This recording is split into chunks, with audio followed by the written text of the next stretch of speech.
Hello and welcome back to the podcast.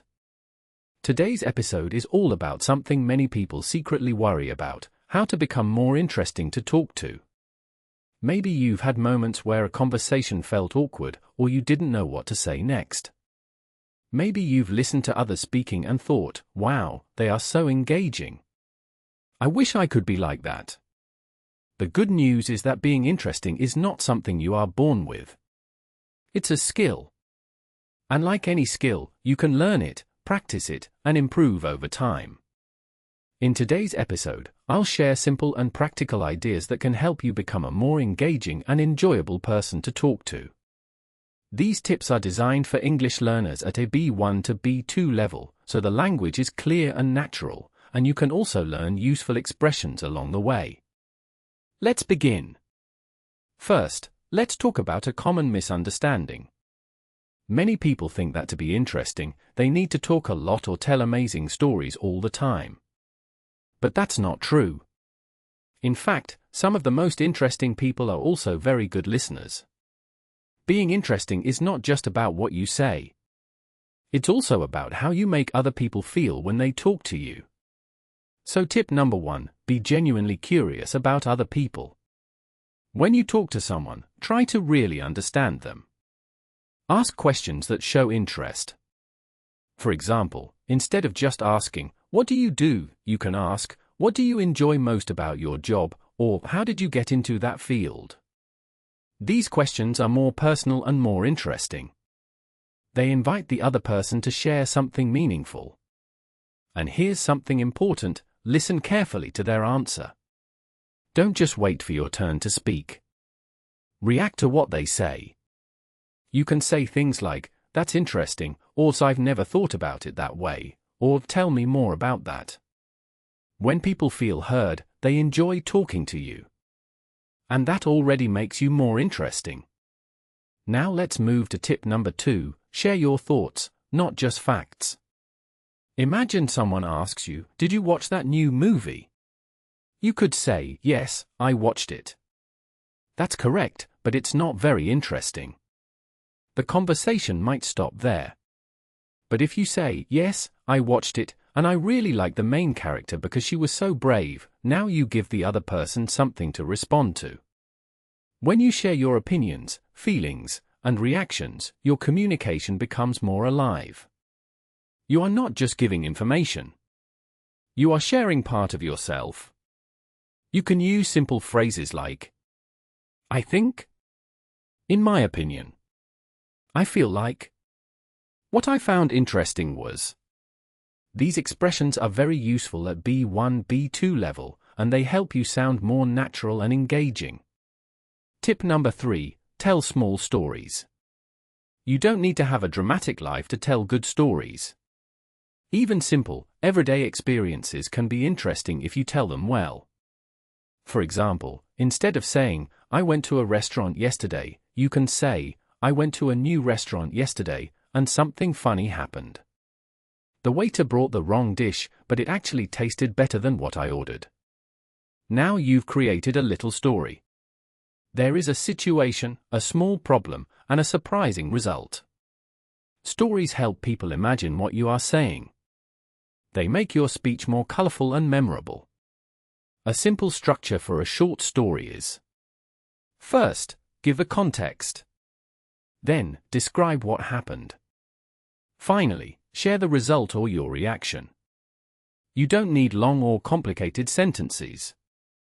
Just speak clearly and step by step. Now, tip number 4, use examples. Sometimes your ideas can feel abstract or unclear. Examples make them easier to understand and more interesting.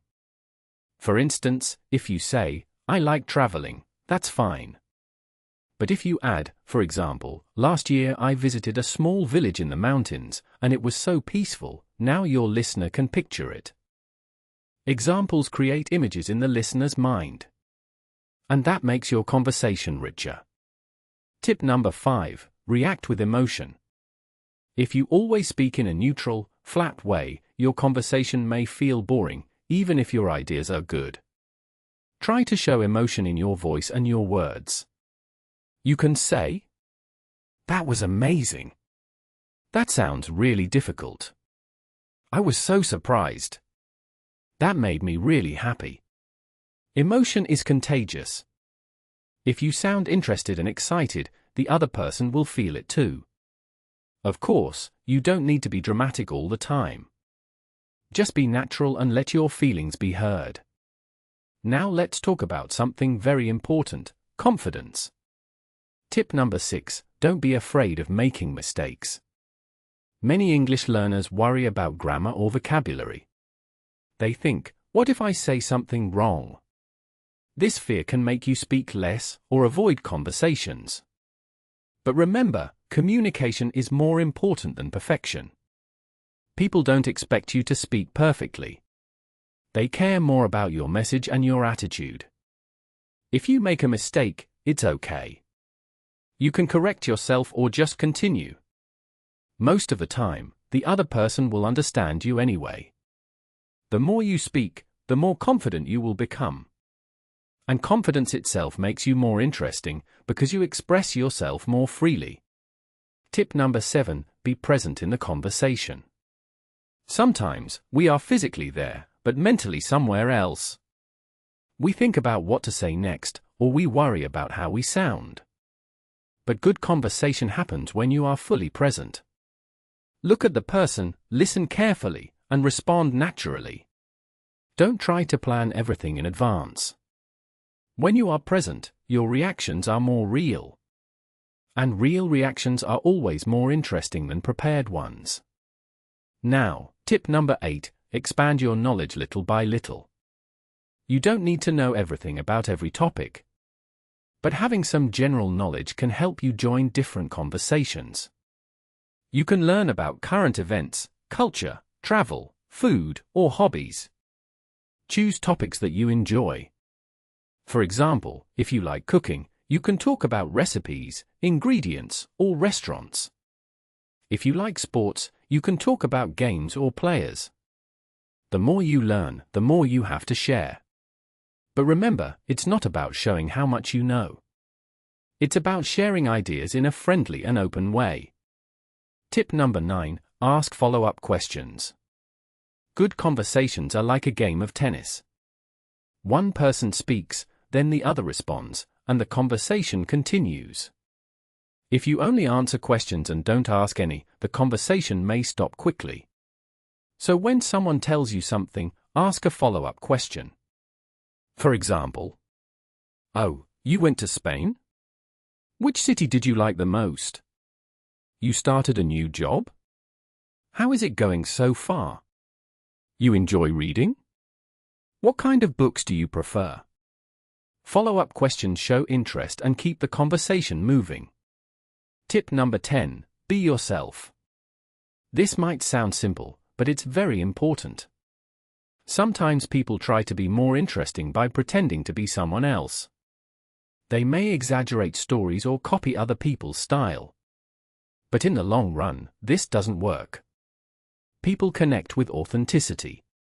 That means being real, honest, and comfortable with who you are. You don't need to impress everyone.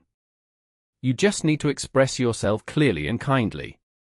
Your unique experiences, thoughts, and personality are already enough. Let's take a moment to review what we've learned. To become more interesting to talk to, you can be curious about others and listen carefully. Share your thoughts and opinions. Tell small, simple stories. Use examples to make your ideas clearer.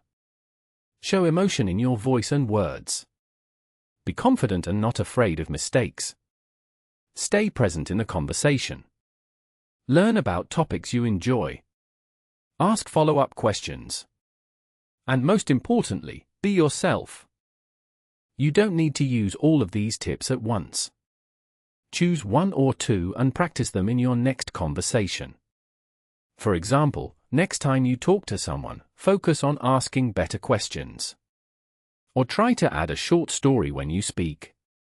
Small changes can make a big difference. Before we finish, I want to give you a short practice idea.